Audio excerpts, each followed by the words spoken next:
Thanks, everybody, for joining us at another episode of the Mojo AI podcast. My name is Jeff Panting. I'm the Director of Marketing here at Mojo AI. We've got Brian Camper, our resident safety professional. And today we have a very special guest with us, Tony De La Torre, who is an OSHA instructor at the Texas A&M Engineering Extension Service. Welcome, Tony. Hey, everyone. How's it going? Great. Happy to have you here. To start, can you tell us a little bit about your role as an OSHA instructor, especially within an organization like Texas A&M? Yeah, so I work for the Texas A&M University Systems under the TEEX, and that's our engineering extension services. And so under TEEX, there's a lot of different divisions. And so the particular division that I work for is we help individuals understand OSHA better. We go through 1910, which is your general industry, and we also go through 1926. What we try to accomplish as instructors is make OSHA not seem like it's the boogeyman anymore. It's literally a book of solutions. You find a hazard on a job site, typically the OSHA regulations are going to explain how to get it done and how to protect your people at a bare minimum. And so when you start talking about compliance, what standpoint are you looking from? Are you looking from the OSHA side, which keeps you out of their hair, or are you looking at it from a contractual obligation? Prime example, me and Brian, before in our past, we worked with clients like ConocoPhillips and BP and ExxonMobil, and we start looking at compliance. It's a very simple question, but a very complex answer, because you could be in compliance with OSHA, but you had a compliance with a client and you get kicked off a job site. Follow the client's rules compared to following OSHA's rules. That's where a lot of the struggle comes from with contractors or subcontractors. Which rules do we follow? Well, it depends. What are you doing and who are you working for? That's a great explanation, Tony. Yeah, that's interesting. A lot of times I hear that being compliant with OSHA standards is kind of the bare minimum. That's what you should strive for. But as organizations grow to a certain size and their safety culture develops, they create their own standards that go above and beyond. But what you said is that can also introduce conflict. Can you talk a little bit about that, or maybe give an example? Yeah, so a prime example, we did a job with a client in Alaska. When you start looking at the compliance levels from OSHA, we were definitely in compliance. But because the management team had signed a contract with BP saying that we would follow industry recommended practices, and in the contract, any word labeled should was automatically deemed shall. It caused a lot of confusion on a job site because a lot of the management were used to doing the jobs. When we got to work with this particular client, there was a lot of confusion. If you read the contract, it says any should will be considered a shall. And it caused us to jump through a lot of hoops, and we had to procure more people. We had to procure different equipment, and it caused our budget to balloon because the contract was not read and understood like it should have been, which would have allowed for proper planning. And because of the lack of planning, there was a lot of last minute details that we had to accomplish, which caused our budget to balloon. And so this is why when you start looking at compliance, my question is, who are you referring to? Because you could be following OSHA's rules, but on a job site with a large client like you were talking about, ExxonMobil or BP or ConocoPhillips or Shell or Chevron, those guys definitely follow industry recommended practices and best practices. And if smaller companies, and I'm talking about the ones that are less than 50, if they're not aware of that, they can be biting off more than what they understood. No, that's interesting. And it opens up more questions for me as somebody without a safety background. How did your career start, and how did you get to this point now? Well, it started when I was very young. My parents decided to open up a family business when I was about 9 years old, and I saw safety through my dad's lens and his perspective, and it was, do I say not as I do type of situation. And so I left a family business, I went to college, and then after I got out of college, I went into law enforcement. And so that's where I really started to understand reading the letter of the law, and it really helped me. And so I was stationed out in Yuma, Arizona, did that for a couple of years, and I transitioned into oil and gas. And that's where I really started to understand OSHA, because I was looking at it from a law enforcement perspective versus looking at it from an occupational perspective. And so for me, that was one of the things that, a boss that me and Brian, we worked for, we kind of got to know each other pretty well 6 months later after I got hired. And he said, the only reason why I could hire you is because you know how to read law and you could speak Spanish. Brian's been on some of those crews where literally 80% of the crew is Spanish speaking. And when we start talking about occupational health and safety from an OSHA's perspective, what really started to blossom for me was when I started to work with the larger clients. The first client that I ever worked with that was a large tier client was BP, and it really opened up my eyes that it's more than just OSHA. If you don't follow the contract, large tier clients can blacklist you, and it is very hard to get back in their good graces. Towards the latter end of my career, I moved into the corporate world with midstream, and that was definitely a different perspective because we got to set the tempo as far as who we were bringing onto our job sites for the pipeline industry. And so for me, one thing I really made a concerted effort is, to not make things so complicated or muddled, because when you start to have the unknowns not addressed, that's where a lot of confusion occurs. And so after I had left midstream, I took a 2-year hiatus, and it's just me and my wife, and we did whatever we wanted to, but I still missed the urge to help people and to help them understand, because I've seen before where we've had client representatives come onto a job site and they told us what they felt versus what should be done. Right. People were scrambling around trying to adapt to what the client wanted or the client representative, and then there would be a crew rotation, and then the guy that he had relieved would come back in. It's like, wait, why are you guys changing everything that we had agreed upon? And it caused a lot of confusion between us as a contractor and the client. Once this guy tells us we need to do it this way, we changed everything to his way, then another guy comes in and now we're having to redo everything. And so for me, it's like, if we understand the contract and stick to the contract, we'll be better off. Now, are there situations in which things occur which were not originally anticipated? Yes, it happens all the time. And that's where you start looking at your change orders, or you go back to amendments to your contracts. And that's where legal department gets in. And at that point, it's out of health and safety's hands, and it's all with the lawyers and their jargon. For me, after I got hired on TEEX, it really opened up my eyes for me, understanding that there's, in safety's like this. But when you start to really dissect it, it's your regulatory requirements and what everybody else wants. And what I really enjoy is helping people understand liabilities. Because at the end of the day, there's a liability with regulatory compliance. There's a liability with your compensable. That's going to be your insurance carriers. There's a liability with your contractual requirements, whether it's a master service agreement or a global service agreement. And then you have liabilities from a civil standpoint and a criminal standpoint. Case in point, a very unfortunate situation that happened in Midland, Odessa, where a operator did not protect his employee, nor did they protect the employee's family. Husband and wife ended up dying on a job site.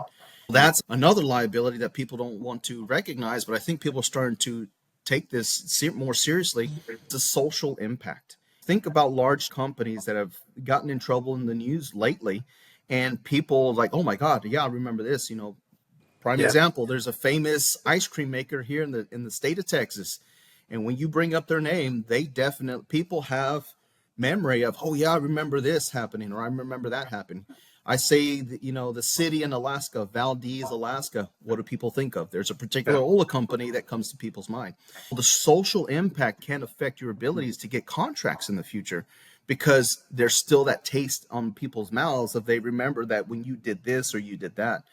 And then by far, it's when you start talking about companies, health and safety, production is also going to play in that, because say, for example, you have a really unfortunate incident that happened on your job site, your production is going to slow down. That normalization usually takes about 4 to 6 months until you get back to your normal operating speed.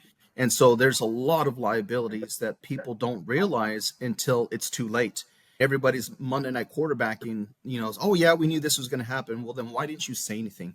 And so for me, one of the biggest causes that I've seen in my experience is a lack of communication. People are afraid to report certain issues because they fear retaliation. That's fair enough. And I think, most people in their careers, they've seen individuals, or maybe they've experienced it themselves, where they were personally affected, or they saw other people affected because they wanted to bring something to light, but people just don't want to address it And by then, it's too late. If you get a fatality on the job, prime example, the topic of conversation is confined spaces. Yeah. I mean, there's so many people that die every year because, oh, we're just going to go down really quick and then do measurements, or we got to change out a tube or a heater treater, or we got to go do, whatever, X, Y, and Z. And so those chances that people take, I don't believe in the whole risk versus reward.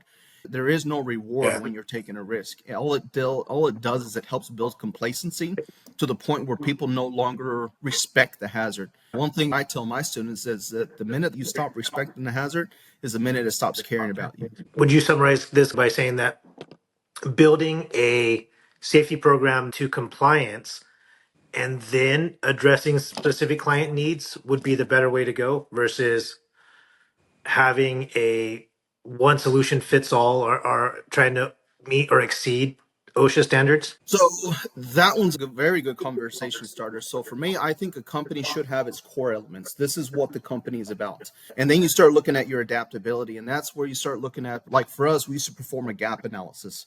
And so what we would do is look at our clients' wants and needs and where are we at right now. And so a lot of the times we would try to be on par with these clients.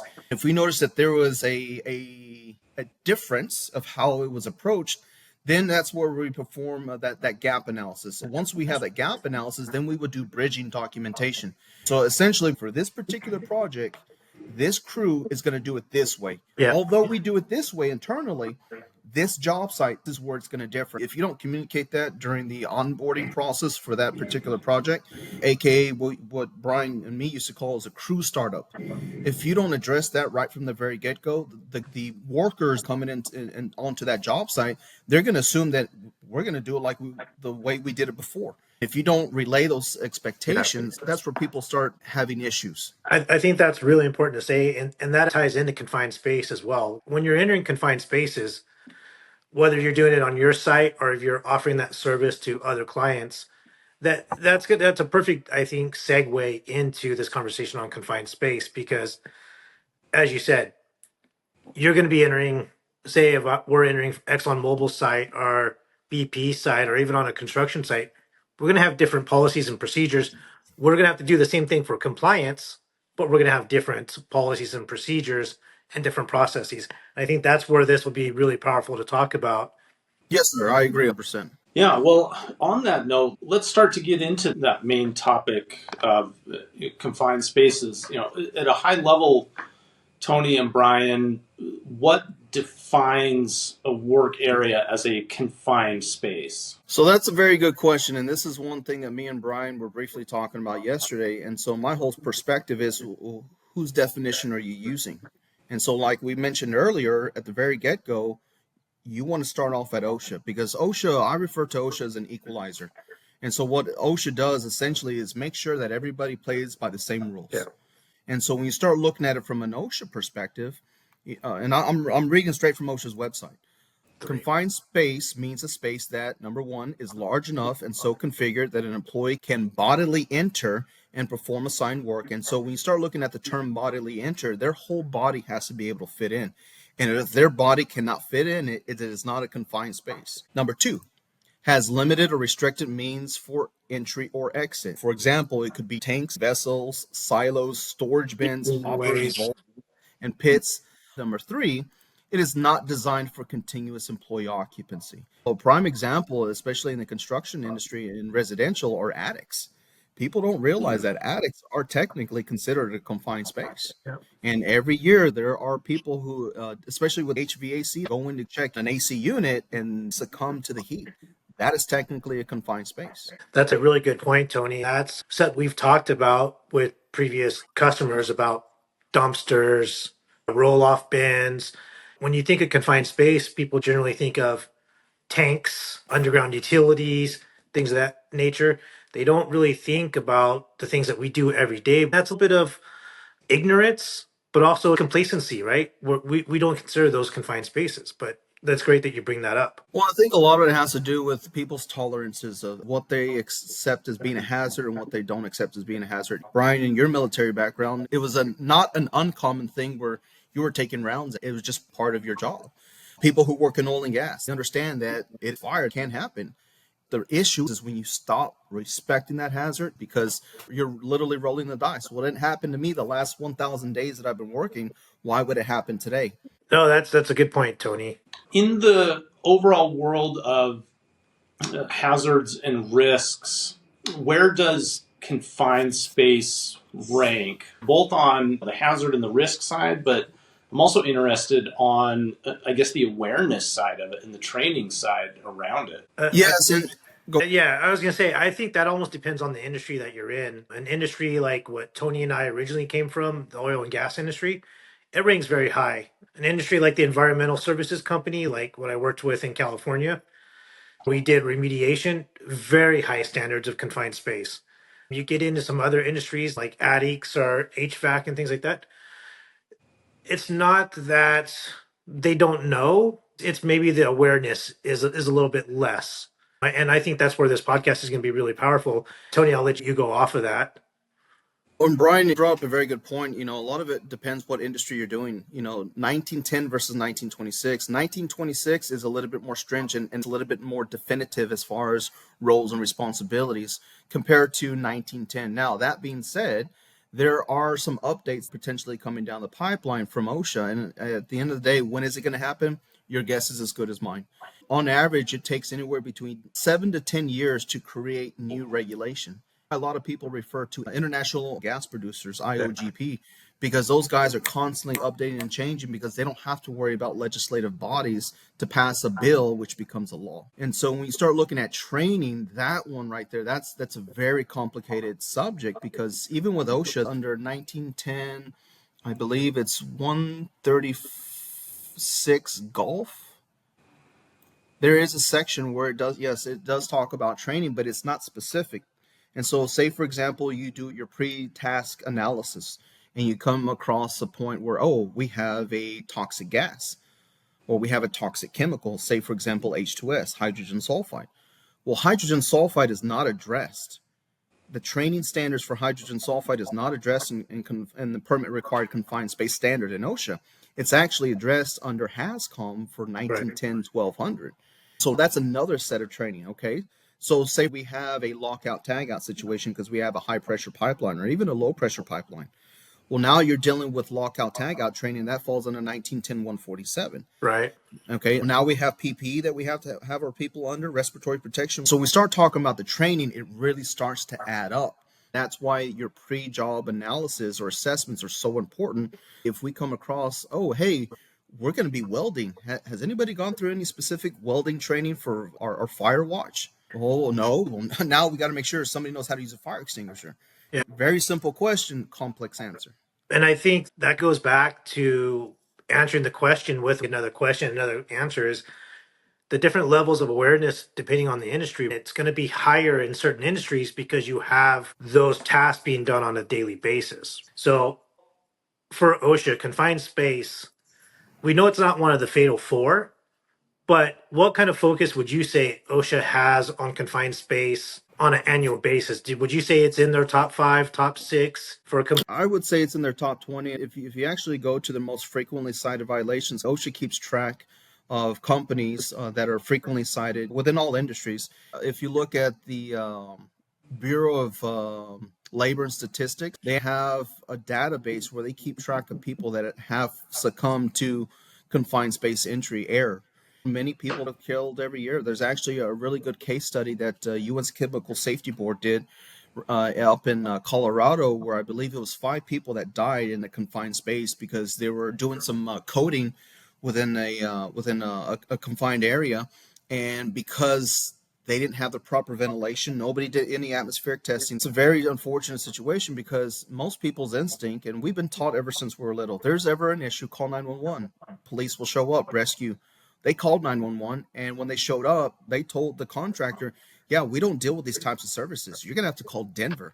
And so that delayed the rescue by another hour. Yeah. Unfortunately, by the time the actual rescue team that could perform that type of rescue, they had already passed away. And at this point, it was no longer rescue, it was a retrieval. Right. And I think that speaks a lot to something that you mentioned earlier, pre-task planning, right? JSAs, JHAs. When you're doing a confined space entry, you really need to think about where's your help? What kind of services are available to you? what you're entering, what's been in there, and ventilation. You mentioned ventilation. Ventilation is often overlooked in confined space, meaning that a fuel tank has fuel vapors in it, right? It's easier to say, okay, we're going to don SCBA's, supplied air, go in and do our work under SCBA. When in reality, that's introducing a whole new set of hazards. Where if you use ventilation, you can actually ventilate that space, push the fumes out. You're now going in, maybe still under APRs, but you're not having that extra hazard of having to don SCBA's. And I think ventilation actually gets overlooked a lot. Would you agree with that? I would agree with that, and it's because people don't understand what they can't see. For example, H2S. It's not a chemical that you can see compared to what is that yellow mustard gas looking hydrochloride. Yeah. When it goes off, it is very apparent what is in the area. Whereas H2S, you could be walking up to it and everything smells bad, and then your smell goes away. People make the assumption, oh, well, H2S is gone. No, it just killed your olfactory nerve, Yeah. and you can't smell it anymore. And so we start talking about, and Brian, I'm glad you brought this up. If you look at OSHA's standard for the definitions for hazardous atmosphere, first and foremost, what's your flammable gases, vapors, Right. or mists of the lower flammable limits? Then they start looking at your airborne combustible dust. And so, prime example, Brian talked about silos. Well, guess what? Silos, grain can explode. And there's a lot of videos where it shows that grain has exploded. Number three, they start looking at your atmospheric concentration. That's anywhere between 19.5% to 23.5%. And then the fourth one is your atmospheric concentrations of any substance for which a dose or permissible exposure limit is published in subpart G. When you look at subpart G, that's your occupational health and environmental controls, or in subpart Zulu, that's going to be your toxic and hazardous substances. And those are the four that when you are going to do a confined space entry or even a permit confined space entry, you have to check for those four. If any one of those four exists, it's no longer a confined space and automatically gets turned into a permit required confined space, which requires a whole set of rules Yeah. and regulations. Hey, when we're checking for those, obviously we're doing continuous monitoring and using a four gas or sometimes even a five gas meter or a PFID. The person actually doing that monitoring, where do they need to be stationed and where does that monitor need to be stationed? I want to dive into this about the different roles of a confined space. We've defined what a confined space is. We've talked about some examples and we'll go back to some of these, but when we're talking about a confined space, what are we talking about as far as personnel? What does it look like on the ground for personnel? So when you look at OSHA's regulations, there are several positions within it. You have your entry supervisor. One thing that I think a lot of people mess up on and where a lot of people get themselves in trouble is that they make it a permit required confined space, but they don't have a rescue team on standby. Right. There's a lot of case studies of people who did not have that team on standby. Unfortunately, the people who were down in the hole did not come back up.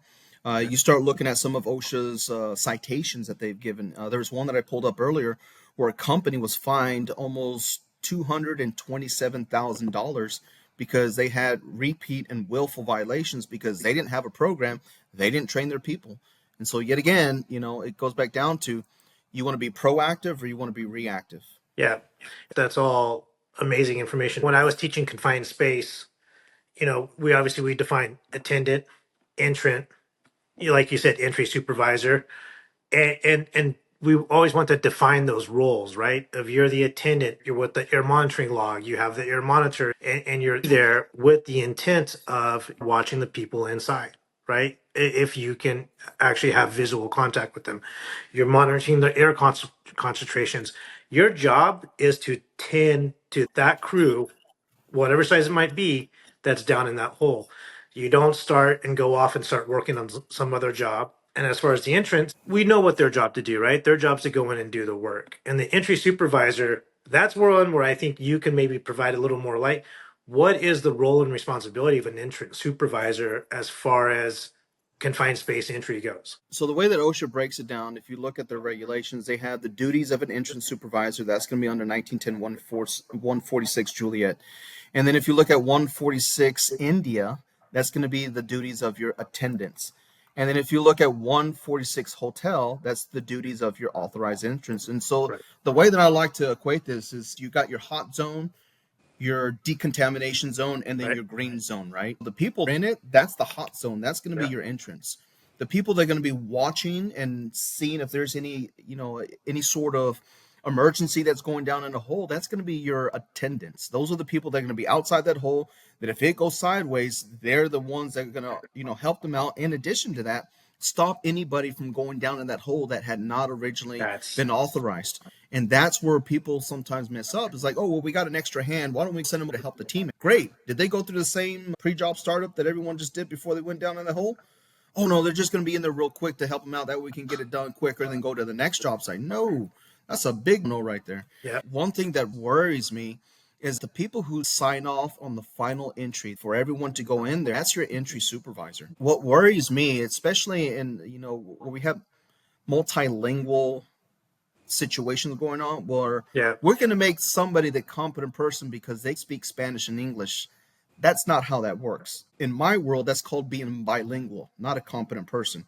Just because you're bilingual doesn't mean you're competent. It just means you know two languages. The duties of a supervisor, first and foremost, it says in the regulation under Juliet 1, Competent. knows the hazards that may be faced during the entry, including information on the mode, signs or symptoms or consequences of the exposures. And then Juliet 2, this is the one that I think a lot of companies just don't truly do it because they're in such a rush to get it done.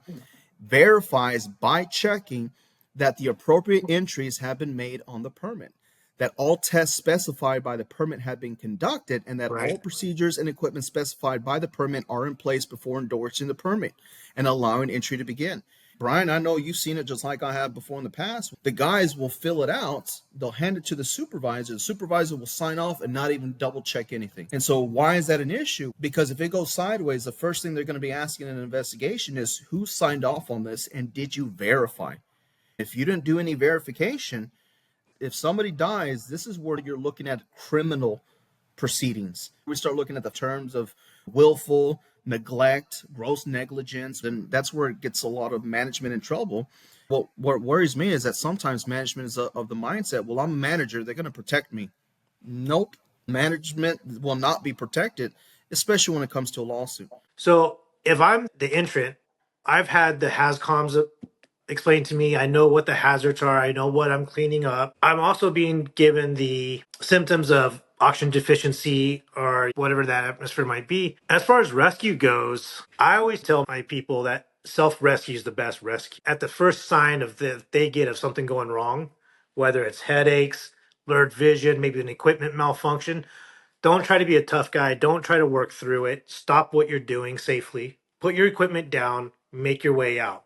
Get out of the space. Make your way out. Even if it's just to get a breath of fresh air, maybe it's just to get something to drink. Would you agree that self rescue, we're not going to get in confined space rescue yet, but kind of in these modes that we're talking, would you agree that self rescue is indeed the best rescue? Self rescue is your first and foremost, and I hate to use that word, Yeah. and I'm sure you've seen it before, Brian. When things go sideways, panic sets in, and Yeah. all of logic and reasoning is out the door. For every job that I've ever approached, it's always, what's your plan B? Because if you're relying on that individual to rescue themselves, what happens if they trip and fall, hit their head, Yeah. and all of a sudden they have a concussion or they're blacked out?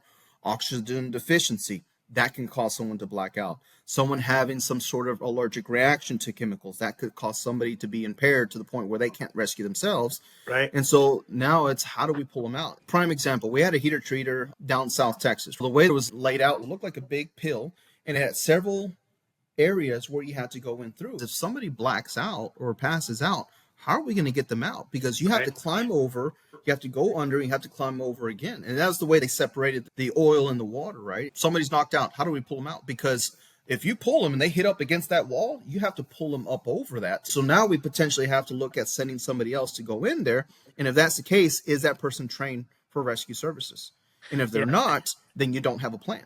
No, and that's a really good point. In my training on confined space, I would bring up some of those topics. If we have to send someone in to get you, and it's kind of like what you're talking about, over and under, which a lot of oil separators are, you're going to get beat up, right? You're going to get dragged, you're going to get dropped. The goal is to save your life, not to make it comfortable. That's where I always stood. If you know something's going wrong, or you even start to get the very bit of something going wrong, get out, take a break, regroup, re-enter, readdress, readjust. Let's first talk about when you're going into a confined space. We talk about engineering, ventilation, positive and negative ventilation. And that's something else really important to talk about. When you're working in a confined space, you have to be aware of what's going on around you as well. It's like a hot work permit as well. Say we're putting negative ventilation onto a fuel tank. We're pumping out air that potentially has explosive fumes in it. And Jeff's over there doing hot work 100 feet away, and we're blowing right towards him. We're now introducing a whole new hazard. So, as the attendant, as the supervisor, you not only have to be aware of what's going on there on your job and your entry, but you have to know what's going on around you. And on these refinery turnarounds, there's a lot going on during a confined space entry, and there's a lot of simultaneous operations that you have to be aware of. What would you think about that, or what's your thoughts on that? In my opinion, it's the responsibility of the operator of that site to coordinate with all the contractors. And Right. unfortunately, it's okay, well, you're doing this and you're over there, you're doing this and you're over there. And like you brought up, Brian, is there the potential that whatever I'm doing, if I'm welding and cutting onto a pipeline, and Jeff happens to be blowing down a tank that has some jet fuel, is there the potential that because of where they're at and where I'm at, could it ignite that mixture? And so yet again, it goes back down to who's going to be doing the atmospheric testing in that area. You can have a monitor on you, but here's a problem. If it's all down there 50 yards and it starts creeping your way, by the time it picks up here, it's already too dangerous. There's a lot of companies out there that make portable monitors that you can set up Right. on your job site, and you can create a geofence. That way you can see the shifting and changing of your atmospheric conditions as the job progresses. The wind is blowing every way except the right way, Yep. because it'll flip on you that quick. Whereas and where other locations you have your prevailing winds. The winds traditionally come from the northeast to the southwest, or from whatever direction it comes. Yet again, you're right, Brian. Who is coordinating our simultaneous operations, or what they refer to as About confined space, and we're talking about entering confined space, hazard monitoring, atmospheric monitoring. It's really important that you make the distinction on, say we can't ventilate enough or we do have to enter under PPE, making that distinction and make sure that your people are trained on the proper PPE and the fit testing, selection. One question I used to always get people on during my training is, if I have oxygen level of 19 or 19.5 or lower, what type of APR are you wearing? What type of purifying respirator? And they'd start answering, it depends on what gas it is, what's this, what's that. Well, the answer is you're actually not wearing an APR. Tony, Yeah. at 19.5, why would you not be wearing an APR? Why wouldn't you be wearing an APR at 19.5? Oh, because you don't have enough oxygen, so you need to have supplied air. It gets the people thinking. Exactly. And that's exactly what I always want to do when we go to these confined space entries, to encourage that forward thinking and that mentally active entry, is get them thinking like, okay, we need to look at the oxygen level, we need to look at the combustion level, we need to look at everything going on, then select our kit, right? You cannot go to a confined space predetermine what you're going to do, right? You have to, I believe every confined space, because, and you know this, even time of day, weather, temperature, all plays a factor in confined space entries. You know, when we would go into the big fuel tanks, we'd go very early in the morning or really late at night. Yeah. The reason you do that is there's less vapors. In the heat of the day, the vapors are, so you couldn't even enter, right? So I appreciate that. When we're selecting equipment and personal protection, what kind of recommendations would you make for making sure that we're choosing the right PPE in entering a confined space? What type of process would you lay out? First and foremost, it goes back to how you develop your training program, and that's where I think a lot of deficiencies come in. And Brian, you and me, when we first started, and we worked with a certain company, we were handed a stack of CD-ROMs, not even DVDs. It was Yeah. CD-ROMs where we would put on our computer, we would have it plugged into the TV. They'd watch a 30-minute video or 60-minute video. They take a 10-question test, and hey, they're trained. And that's where, for me, I conduct some of the teachings that I do. I help people focus on the differences between training and education, because they're not the Yes. same. Education is knowledge gained, training is actual skills and understanding and applying those concepts to where Man, you're that's powerful. evaluated. And once that evaluation occurs, it goes back to, do you have the requisite proficiency to perform the task? If you're missing any steps, then you're not proficient. If you look at 1910-132 under the general requirements, Foxtrot 1 goes through each such employee shall be trained to know at least the following. That is going to be your education. So Foxtrot 1, Roman numeral 1, when PP is necessary. Foxtrot 1, Roman numeral 2, what PPE is necessary. Roman numeral 3, how to properly don, doff, adjust, and wear your PPE. The limitations of the PPE on Roman numeral 4. That's And then important right there. number 5, this is the one that I really got frustrated with a lot of the workers. Under 1910-132 Foxtrot 1, Roman numeral 5, the proper care, maintenance, useful life, and disposal of the PPE. Once you've taught them those main 5 elements, the one that a lot of companies get in trouble on is under Foxtrot 2. Each affected employee shall demonstrate an understanding of the training specified in paragraph Foxtrot 1 of the section and the ability to use the PPE properly Yeah. before being allowed to perform the work requiring the use of that PPE. When you look at that, that's where, as a trainer, you have to do the evaluation. But here's the issue, and Brian, you brought up respiratory protection. There's another requirement for respiratory protection. That individual has to be competent. They have to know what they're talking about. But if they don't know what type of system they're using, they should not be training their people on how to put it on, take it off, clean it, disinfect it. This is where it really gets people in trouble. Let's break this secret. You keep quoting 1910, Foxtrot, this, that. And I know because you're an OSHA instructor, you have it so proficient. Where can those be found? Are those available to everyone or only to you, Tony, because you're an instructor? Does everyone have access to OSHA CFRs? Excellent question, Brian. That's actually what they consider a public domain. So that means anybody can have access to these types of regulations. If you go to OSHA's website, you'll see a drop down under the tab of standards. You click on standards and you'll see where it says law and regulation. You click on law and regulation. And towards the bottom, it breaks down between general industry, construction, maritime, agricultural, record keeping, and some other miscellaneous. And that's honestly, whenever I teach these OSHA classes, I teach straight off of OSHA's website. I can tell you what it is, but sometimes people have doubt. But when Right. I show you where it's at and you read it for yourself, you're fact checking yourself. That's Yeah. why I love to teach it that way, because you are seeing it as it lays. Yeah. And I want to make sure that our viewers and our listeners have that ability as well. OSHA CFRs, they're not a secret, right? Whether it comes to confined space, whether it comes to working at heights, everything that as far as OSHA compliance is there online. It's available to the public. Jeff could go on there right now and look them all up. Sam can look them up. You can look them up from your smartphone on a job site, right, to protect yourself as well.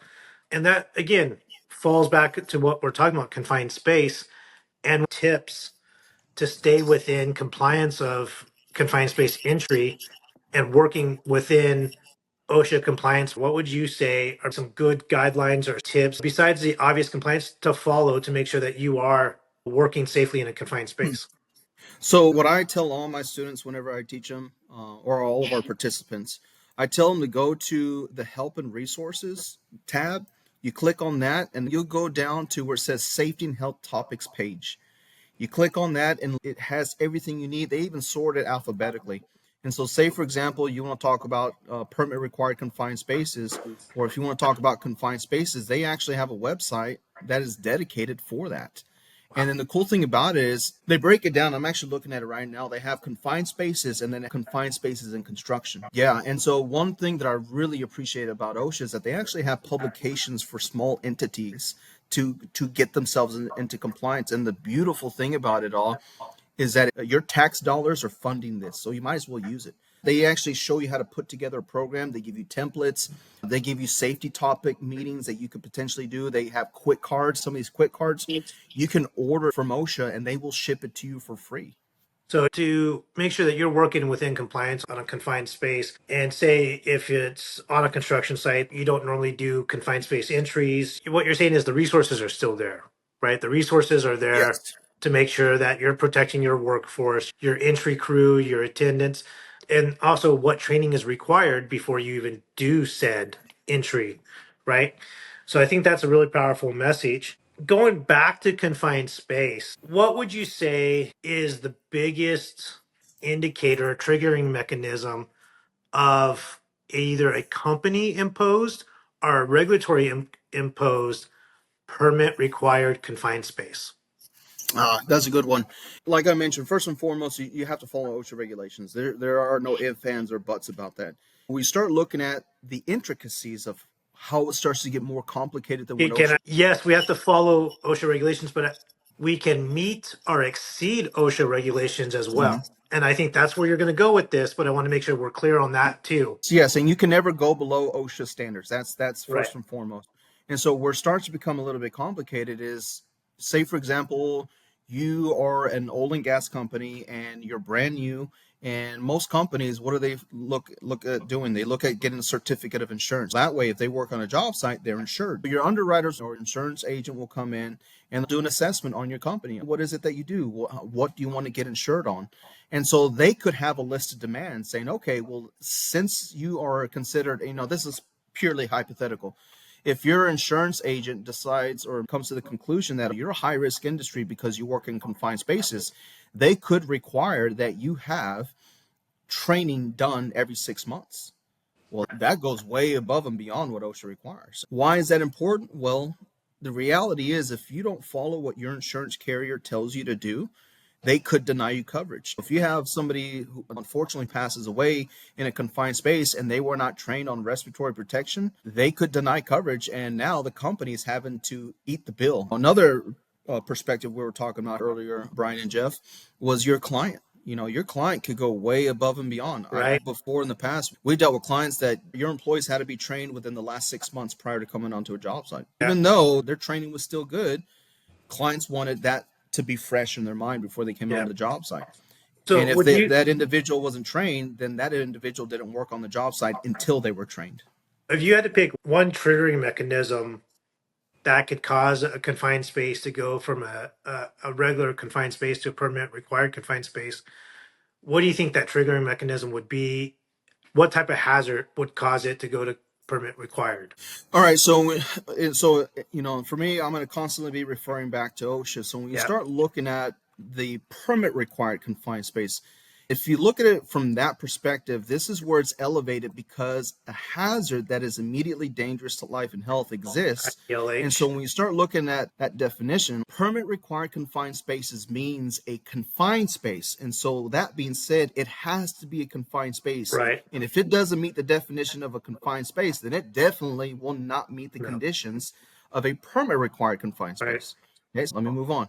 Means a confined space that has one or more of the following characteristics: contains or has a potential to contain a hazardous atmosphere. Prime case in point, hydrogen sulfide, H2S. Well, that is considered a hazardous atmosphere. That'll trigger it right then and there that now it's a permit required confined space. Contains a material that has the potential for engulfing an entrant. Brian, this is what you and me were talking about yesterday. Right. You said it was about 600 pounds of something that got stuck up in a silo. If somebody would have popped that while they're in there, that could have collapsed on them and engulfed them. It could be sand, grain. It could be a multitude of things that are in a silo. Yeah. Number 3, has an internal configuration such that an entrant could be trapped or asphyxiated by inwardly converging walls or by a floor which slopes downward and tapers to a smaller cross section. So prime example would be a silo, because a lot of times they'll taper down and then go into the trucks where they dump off the stuff. And then I love this last one because this is what I refer to. It's a blanket policy. Yeah. Contains any other recognized serious safety or health hazards. That's the gray area there. And it's open to interpretation, which really frustrates a lot of employers, because what I consider serious to safety and health, someone else might not. For example, you got standing water. Well, could you not have Legionnaire's disease in that? Could you not have some sort of amoeba that affects you? And so if that's the case, these are potential serious safety and health hazards that could affect people. You have standing water. What's been in that standing water? We've had a bunch of bugs die in there. Once those bugs start to decompose, H2S could be present in that standing water by you disturbing it. This is why I personally believe a lot of companies just go ahead and label it a permit Permit required confined required confined space. space, right? Yes, that way they are always operating at the highest standard possible. If you don't have a rescue team and you label it a permit required confined space, you're shooting yourself in the foot. Yeah, and I think that's a good segue to get into the rescue portion of this. We're trying to be respectful of time. Jeff, before we get into rescue, is there anything you want to touch on, or maybe for us to go back on and talk about confined space or some of the Um, hazards? no, I do have quite a few questions, but I can save those for the end. Let's knock them out before we get into confined space rescue. I did have a question around technology, like not as a plug for Safety Mojo, like our product, but you mentioned things like geofencing and PPE. Over the course of your career, specifically around confined space work, specifically, has technology, do you think, improved the safety of that work, or has it also introduced new potential points of failure? Can you talk a little bit about how you've seen technology impact confined space work over the years? Yeah, I've seen the evolution of it. I Yeah. remember when we were first doing a job in Canada with a client that was known worldwide. We had two types of monitors. We had one that was tracking people as they were working in the field, and another was tracking their atmosphere. There were two different devices. Now they have devices that are all in one and can ping you at any given time. If you go from a vertical position to a horizontal position, sends out an S. There, yet again, it goes back down to what's your budget. Your technology is going to be based off of that budget. Instead of having a 4 gas monitor, you're going to have a single gas monitor because that's all you can afford. When you start looking at these types of technologies, I'm very curious to see what the next evolution is going to be beyond the current ones that MSA or Blackline Safety. And I'm not throwing Right. plugs at anybody, but No, even those are Draper very good has. monitors. Yeah, so it goes back down to how are you as a company going to manage that? For me, one thing, and I know Brian and I dealt with it a lot, is lone workers. If you have guys going into a lone worker situation, how are you going to monitor them to make sure they're off the job site and back at home at the end of the day? Working in a confined space. And not to derail the question, Jeff, but it's actually a very good part about this. There's a whole reason why there's so many processes put around working in a confined space, why there's so many regulations, why there's specific roles assigned to working in a confined space. The reality is, you alone cannot ever enter a confined space, right? No matter what, if it's permit required, non permit, you by yourself as an individual, especially if no one else knows, no one should ever be working in a confined space with no attendant, no one knowing. That's when accidents happen, right? Would you agree with that? I believe that even if you're in a confined space and it's not permitted, there should be a buddy system in Yeah. place. Whether you're part of the aging workforce, have a medical condition, or it's your first time working in the heat, if you've never worked in down south Texas in the middle of the summertime, you can get knocked down not because of gas, because of Yeah. heat stroke or Yeah. heat related illnesses. And so, me personally, I believe nobody should ever be working alone in a confined space. That's a good point. And actually, I'm glad you brought up Jeff's question about technology and working with a certain environmental company. We were on the cutting edge of technology for confined space entry. We had cool suits that we'd put on the individuals, right? We had different breathing apparatuses that would, like we would introduce carbon fiber tanks versus steel tanks. It's not quite the technology that you're looking for, but it is the technological advance. Even rebreathers, but as well as using the different monitors. So some of the older monitors, they're big, clunky, almost the size of ammunition boxes, right? They're hard to carry around and whatnot. And you get people entering those, Jeff, with a 1980s or 1990s monitor. It weighs a lot. The newer technology has advanced. The newest sensors are smaller. The batteries last longer.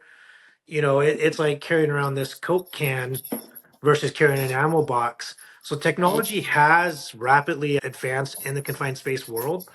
Like he was talking about with geofencing, that's absolutely a thing. And in northern Iraq, as we were producing oil and gas, we had sensors set up throughout the entire field that not only would tell us what the SO2 was, which way the wind shifted, we were monitoring everything. Technology in the monitoring world and confined space has rapidly advanced. I could see it now where hopefully in the future you have a probe that goes into that confined space, does continuous monitoring, and I know it because already somewhat exists, does your continuous monitoring and tells you well ahead of time, hey, IDLH is coming up, get your people out. You're not just relying on someone watching a monitor at that point. I think that's where technology can really make a lot of good advances. What's your thoughts on that, Tony? I personally believe we're heading that way. It's just somebody being able to do something with that metadata. This is where we start looking at our forecasting and projections. When was the last time we had our high highs? What was the highest rating we had? What was the build up to it? If you have that type of system, your analytics, you can say, oh, okay, we're heading toward this trajectory where it looks like we're going to end up where we did last time, where it was up here. And so it could send out alerts. Another thing that I'm really impressed with are the drones. Drones have become a lot lighter. They can last longer in the air, and a lot of them now are starting to have those sensors on them to pick up. And so instead of sending somebody in the blind where they have no Yeah. intel, now we have intel that we can provide in real time saying, hey guys, these are the gases that we're detecting. And so what can happen, this is me thinking futuristic. We know what these gases are. It sends out a message, hey, these are the gases that we detected. Have your people been trained on this? Do you have this type of equipment? And if you don't, well, then you don't go to work until Right. you And until you that's procure it. and Now that that's obviously sci-fi going on. it's actually not too far off, Tony. One thing that I can't mention because it's still somewhat in development, but a company in California actually is building intrinsically safe drones that can enter confined spaces with the proper audio and video monitoring so that you don't have people entering the confined space. You're using the drone to do your inspections of your coatings. You're using the drone to do your inspections of the inside of the vessel.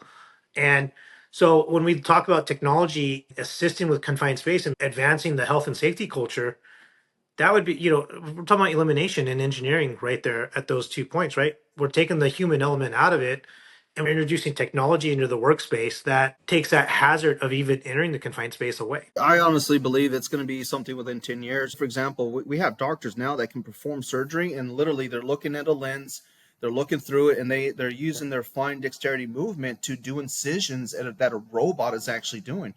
And so when we start looking at those different technologies, and it's not just Tesla's doing it. There's a lot of companies. There was Yeah, actually Da Vinci and oh yeah, was it 2 years ago? There was a robot that came out that would put tools on top of a scaffold, and it was so cool to see. When we start looking at our technology, I don't think we're that far off. no. I believe it was here in the city of Dallas. They just bought some robot firefighters that they're going to be sending in to Yeah. prevent firefighters from going inside a home that's potentially going to collapse. But it's a good thing you bring up the firefighters and robotic firefighters because we're going to talk about confined space rescue, right? If we're working in confined space, it's permit required.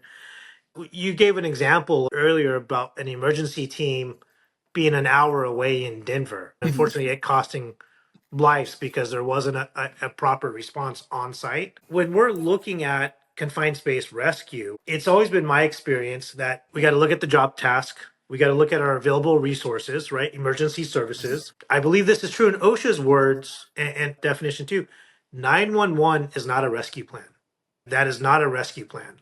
You have to have a proper documented rescue plan with a proper rescue team that is properly equipped and trained to conduct the rescue for the specific task and hazards on your job site. How would you OSHA size that statement I just made?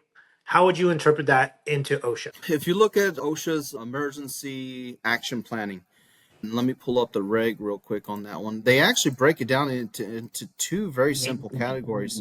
Either you have 911 access or you don't. Brian brings up a valid point under 191038 emergency action planning is that in me and Brian, we've worked at a lot of places where it was multi-county jobs. And so literally it was a grid that was placed over several counties. And so the issue that we had is that if you call 911, you can be calling to a neighboring county. They show up at the county line and they will not provide service because it's a jurisdictional issue. If there's no reciprocity, they cannot help. For us, the way that we were conditioned is that based off of where our working crews were, they knew that if you're in this part of the project, you call this number. It was the area code plus a 7-digit because it went directly to that call house. And so that way, they would have the latitude and longitude. So if they needed to bring a helicopter or they had to walk it out, they knew exactly where they could go. And so what I worry about is the lack of availability of 911 services. And that's Right. another aspect that OSHA looks at, because in some parts, even here in Texas, your phone is as good as a paperweight. Yeah. Brian and I have worked in Alaska where we had satellite phones. Yeah. And so because there was no AT&T, there was no Verizon, Yeah. there was no T-Mobile. And so yet again, it was one of those things where it goes back down to your pre-planning. If you have an emergency, who are you going to call? And So it's not just that, it's also determining, if you do call them, are they even capable of providing the rescue? right. And so, in confined spaces, if they're not trained to do high angle rescue or confined space entry, they will not go in there. No. And they will call another fire department trained on that. So, what would you say when you're employing a confined space rescue team, as far as training goes, equipment? Obviously, we can't cover every piece of equipment that a confined space rescue team needs or all the training, but what would you say at minimum? What would you say required for a confined space rescue team? Okay, when you start looking at your confined space rescue, and I'm looking straight off of OSHA's website.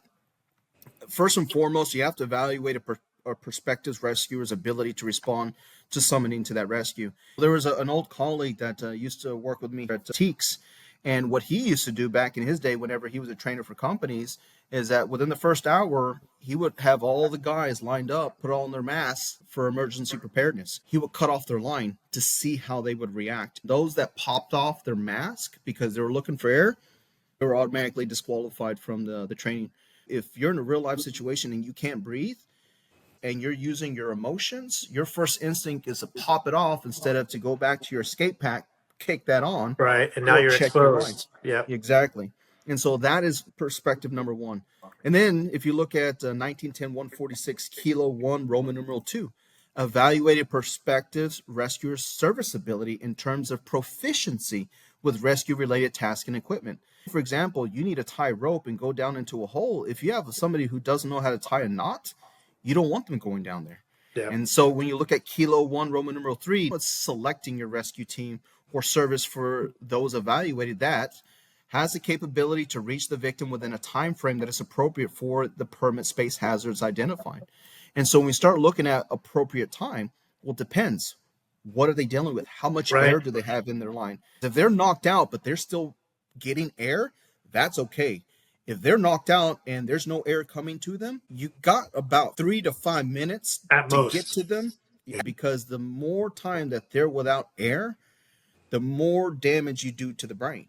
And so, as an employer, you need to create scenarios and have simulations. I'm talking about hands on Yeah. where you're going down in a hole. I like going to College Station every December because we get to pass by the fire school, and they actually have confined space and permit required Yeah. confined space rescue training that they provide for people or companies. We have a lot of oil and gas companies and even fire departments that go down to College Station to receive that training because they literally put them in it. They'll have fire going on. So not only are you having to fight a fire, but you're having to rescue somebody at the same time. And so that's one aspect. Here's another one. Equipped for and proficient in performing the needed rescue service. Inform each rescue team of the hazards they may confront. If I know I have a rescue team, I need to let my rescue team know what potential hazards. So me personally, those individuals should be part of that JSA 100%. job startup. Because one No. thing that worries me is how frequently we need to retrain them. And so that brings in another aspect. And so I'm looking under 1910-146 Kilo 2 Roman numeral 4. Ensure that each affected employees practice making permit rescues at least once every 12 months. That's a key right there. In my previous experience, we would conduct our confined space rescue training every 6 months. Oh, that's good. Again, because we would meet or exceed OSHA's requirements, right? So we would get a number of different type of tanks with internal configurations, whether it's frac tanks, mud tanks, whatever it might be. That way we can simulate the typical rescue or the typical job site as well and introduce simulated hazards and do those real life rescues.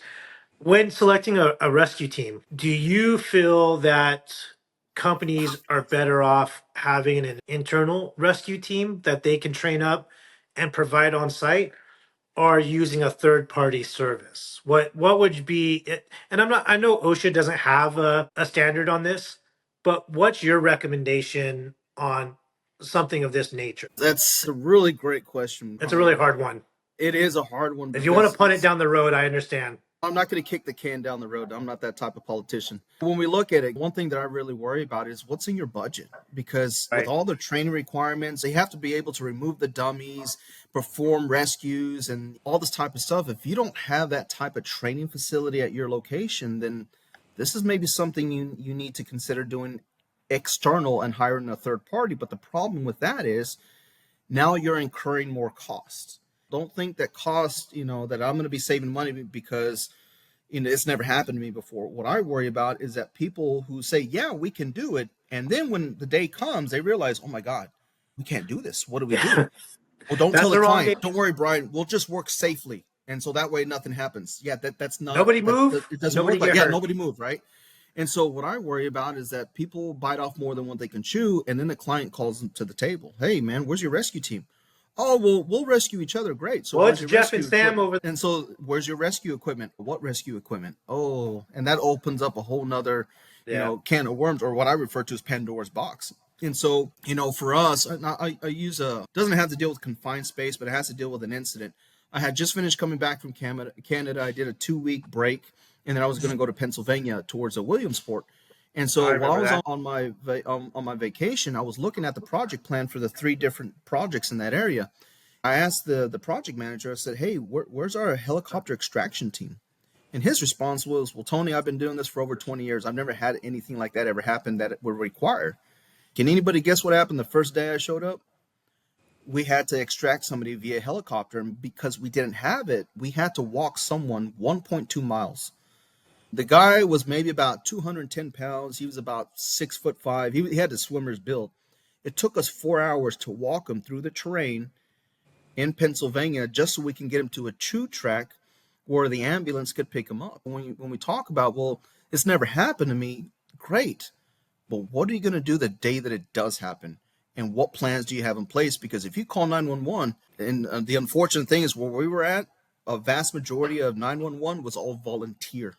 And so they were not a fire station where people were on standby waiting for bad things to happen. So there's a lot of what I refer to as hypotheticals. Unfortunately, if you don't have the proper planning or assessments in place, you could be overlooking stuff or biting off more than what you can chew. Tony, you've had experience as a safety professional and an OSHA trainer. From your perspective, is there a lot of overlap in the skills required for those roles? And what are those skills that make a good safety professional and a good OSHA trainer? Well, from the OSHA trainer perspective, for what I do with TEEX is I help people understand the letter of the law, how it's written, why it's written that way.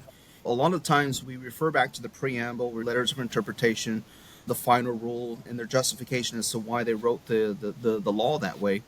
Whereas a safety professional, one thing that I noticed, and when I first hired on with TEEX, my boss, J.B. Gregory, he told me this right off from the very get-go. He said, Tony, you know safety, but you don't know safety according to OSHA. I didn't understand him until I started teaching classes on my own. I had to separate my world between what I used to do and what OSHA requires. Yeah. A lot of the times, what me and Brian were doing is what they refer to as best practices and industry recommended practices. Whereas OSHA, and I hate to, and I'm not being derogatory towards OSHA in any shape or form, but this is the baseline. This is the baseline. This is what everybody has to follow. And so a lot of oil and gas companies or construction companies go above and beyond that because they're afraid of the litigation that might occur. And that's why people will say, well, it's immediate tie off. As soon as your foot leaves the ground, you need to be tied off to something. Well, in the construction world, OSHA doesn't require that. It's 6 feet if you're dealing with fall protection, but if you're dealing with scaffolding, it's 10 feet. But if you go to the general industry world, it's 4 feet. And I've seen where some companies will do a 4-foot rule, no matter what you're doing, because you will always be in compliance no matter what. But it's a matter of understanding what's going to work best for you and your people. What works at one company might not work at the next company. And so my whole thing is you got to get a feel of your working crew and understand what is within their capability. If you shoot for the stars and you can only get to the moon, you will always be setting your people up for failure, not success. If we can take baby steps, we can achieve it up here. You can't just do a drastic overnight change because we're creatures of habit. One example I love to use to explain that is cross your arms. That's the way you typically cross your arms, however you cross it. Now try to do it the other Feels way, uncomfortable. and it messes with people. Yeah, it feels weird. Exactly. And so when you're asking people to make a change at your employer or your job site, you can't just come overnight and do one huge change. You got to do it in small increments so people can get used to it. And so yet again, it goes back down to, if we need to end up here and we're down here, what are the steps are we going to take to end up here? At the beginning of our conversation, when you were talking about how you got to where you are, you said that you went from law enforcement to safety. You know, a lot of people talk about safety cops, in, you know, a derogatory way, and you were literally a safety cop. From your perspective, was that a pretty smooth transition from law enforcement to safety, or were there some hurdles and unexpected things, as you said? There's some very unexpected things. Matter of fact, when I first started in 2007, for some way, somehow, they had found out already that I was a former federal agent.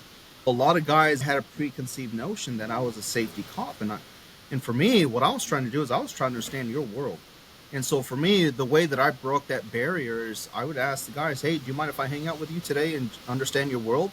And a lot of the guys would be like, you want to come and work with us? Yeah. I need to understand what you guys are going through so I can make reasonable suggestions instead of saying, my book says you need to do it this way. If you've never done the job, how can you mentor somebody? Tony, that's a good point. For me, what helped was getting to know the crew and how they work together. Brian, we've worked together on many jobs before, and we have seen people that were safety cops, and they didn't last long because, you know, my whole thing is, yes, the procedure says it this way, but can we do it a different way?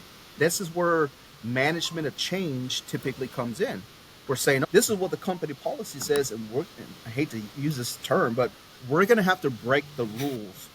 And so this is another set of rules that we're creating that is going to supersede what we're doing. We've done a hazard assessment. We've provided additional equipment. And so that's where I really started to learn that it's not black and white, but it is black, gray, and white.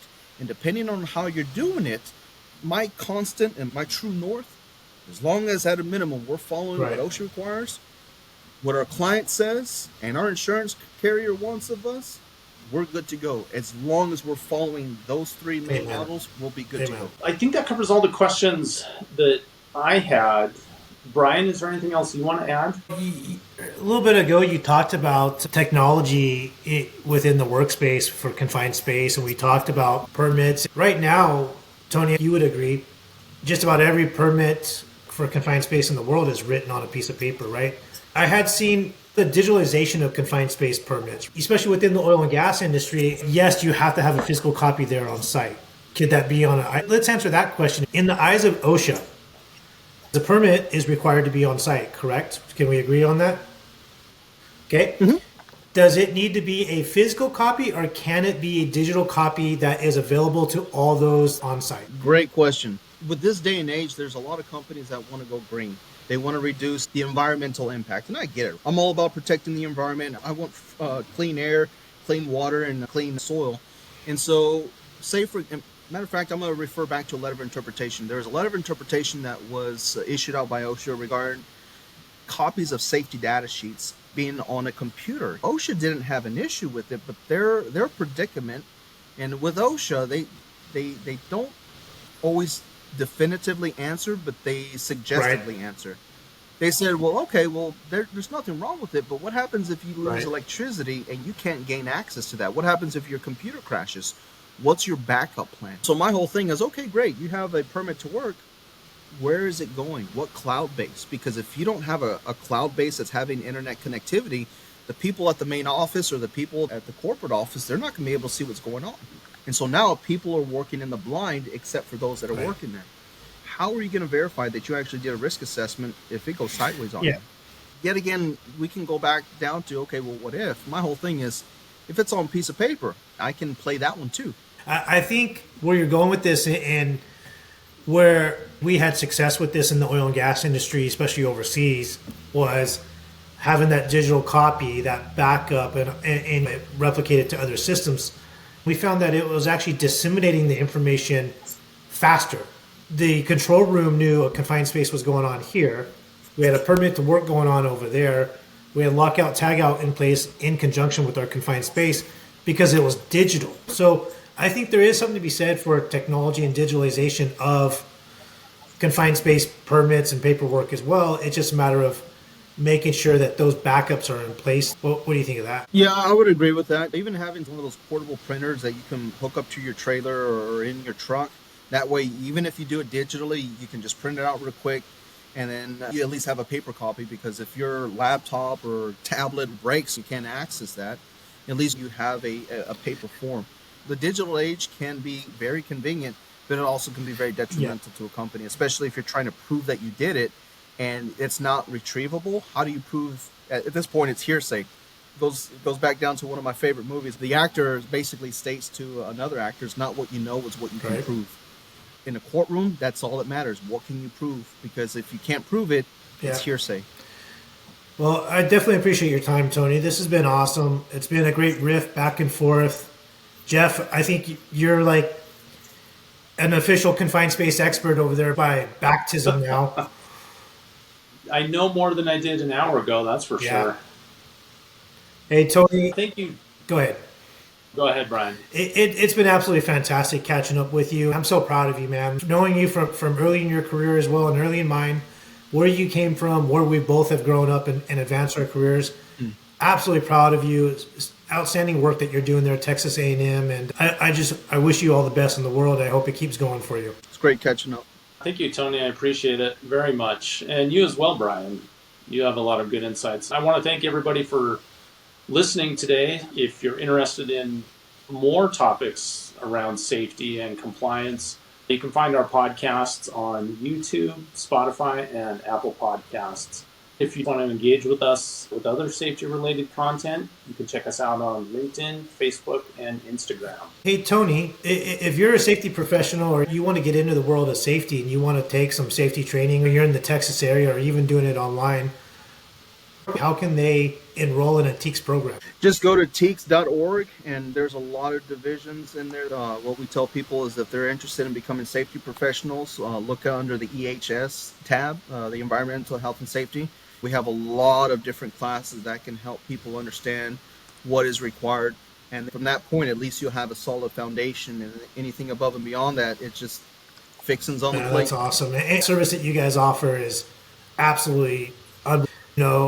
It's definitely got a place in this world, and I think that it's great that universities like Texas A&M have that outreach and that training programs to help foster the next generation of health and safety professionals. Oh yeah, and we've seen a lot of people, once they've completed their COSHA, that's the Certified Safety and Health official program, people have gotten jobs all over the world because they have that designation. And it's one of those things where it's, when they come out of our program, it's displaying that these guys understand the occupational safety and health perspective from OSHA.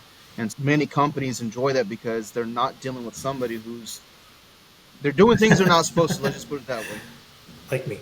And real quick before we close, Tony, if people want to get in touch with you or connect with you online, I know you're on LinkedIn. Are there any other platforms where people can reach out to you and connect? Yeah, I'm on LinkedIn.